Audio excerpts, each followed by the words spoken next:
Wih, ini kebablasan nih, kok wartawan terus di sini. Tapi kita demokratis ya. Coba angkat tangan yang mengizinkan wartawan tambah 5 menit di sini. Angkat tangan. Oke. Demokrasi, Anda boleh di sini 5 menit lagi. Mari kita lihat dengan tolok ukur yang objektif, yang jelas. Salah satu tonggak pemerintahan di setiap negara adalah mampu atau tidak kita menjaga inflasi.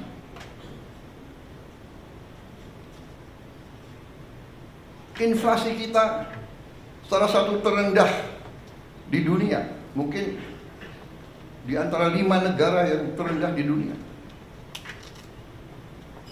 Mungkin inflasi yang lebih rendah dari kita mungkin Tiongkok ya, Mendagri. Ini prestasi. Dan saya harus katakan, jujur ini, bukan karena Mas Gibran ada di sebelah saya, bukan. Ini objektif. Ini salah satu hasil daripada kepemimpinan dan manajemen Pak Jokowi. Mungkin pengalaman beliau sebagai wali kota membuat beliau ngerti bagaimana memanage inflasi yang mungkin nggak ada di buku, nggak diajarkan di Harvard atau di MIT. Ada lulusan Harvard nggak di sini? Saya tidak. Saya sangat kagum sama Harvard. Saya ingin masuk dulu, nggak bisa masuk. Bisa masuknya ke toko bukunya aja. Yang penting Harvard. Wih, ini kebablasan nih, kok wartawan terus di sini. Tapi kita demokratis ya. Coba angkat tangan yang mengizinkan wartawan tambah 5 menit di sini. Angkat tangan. Oke. Demokrasi, Anda boleh di sini 5 menit lagi. Nggak apa-apa, karena ini sesuatu yang baik ya, bahwa saya sebagai, bisa dikatakan saya adalah di sini apa ya, sebagai manajer tim ya. Loh, kalau tim saya berhasil ya saya harus muji dong, benar nggak? Nggak apa-apa. Saya merasa teamwork kita bagus. Saya merasa garis yang kita tentukan terwujud di lapangan. Inflasi terwujud. Banyak negara mau belajar bagaimana mengendalikan inflasi dari kita. Mendagri gak usah diceritain deh.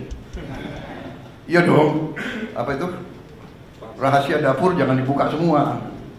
Kecuali kawan. Kalau kawan mau belajar boleh. Saudara-saudara, yang kedua, tolok ukur yang bisa dirasakan, yang saya rasakan juga. Saya rasakan karena saya sudah lama jadi orang Indonesia. Dan saya waktu anak kecil, orang tua saya Menteri Perdagangan. Jadi saya lihat bagaimana setiap lebaran, setiap akhir tahun, orang tua saya tegang. Pak Mitro hitung, kumpulin setiap item, dicek. Sampai Pak Mitro pernah di Tanjung Priok, di dermaga nungguin kapal. Pemerintah waktu itu mau intervensi karena krisis pangan, harga-harga juga menjulang, sehingga pemerintah intervensi. Pemerintah bertindak, menjamin di hari-hari kritis bahan-bahan tersedia. Dan sekarang pemerintah yang saya pimpin, saudara-saudara, berhasil menjaga stabilitas harga pangan di saat-saat yang selalu harga pangan kurang bisa dikendalikan. Akhir tahun, Natal, akhir tahun, dan Lebaran. Alhamdulillah, akhir tahun, Natal, dan Lebaran tahun ini, di masa pemerintahan kita, harga-harga aman, stok pangan tersedia. Ini pekerjaan saudara-saudara sekalian.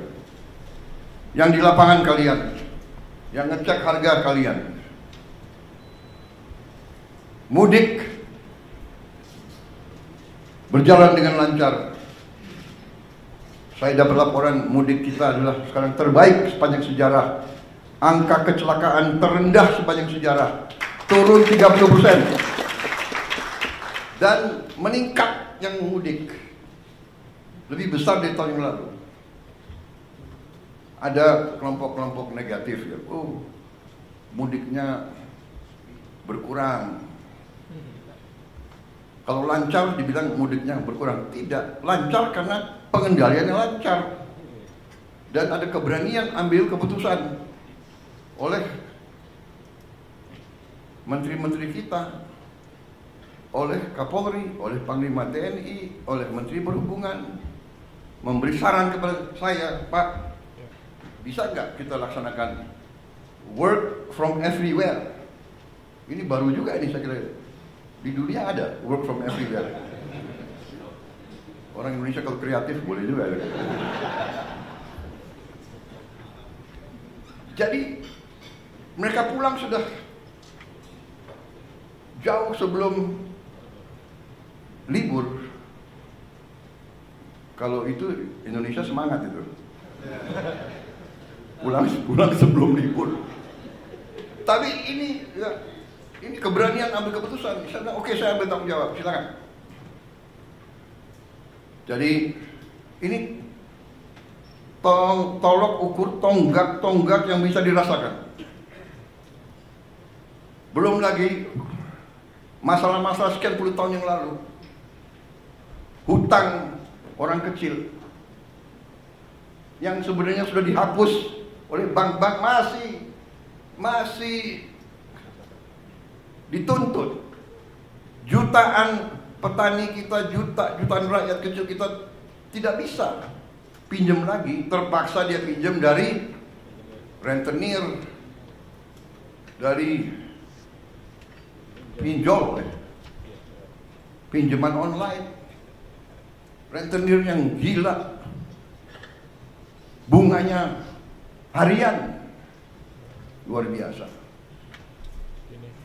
Kita hapus, kita ambil tindakan-tindakan yang harus kita ambil dengan beberapa risiko. Tetap dalam kerangka pengendalian APBN yang prudent. Kita disiplin kepada diri kita sendiri. Kita menjaga bahwa kita pelihara defisit kita tetap 2,5% dari GDP kita.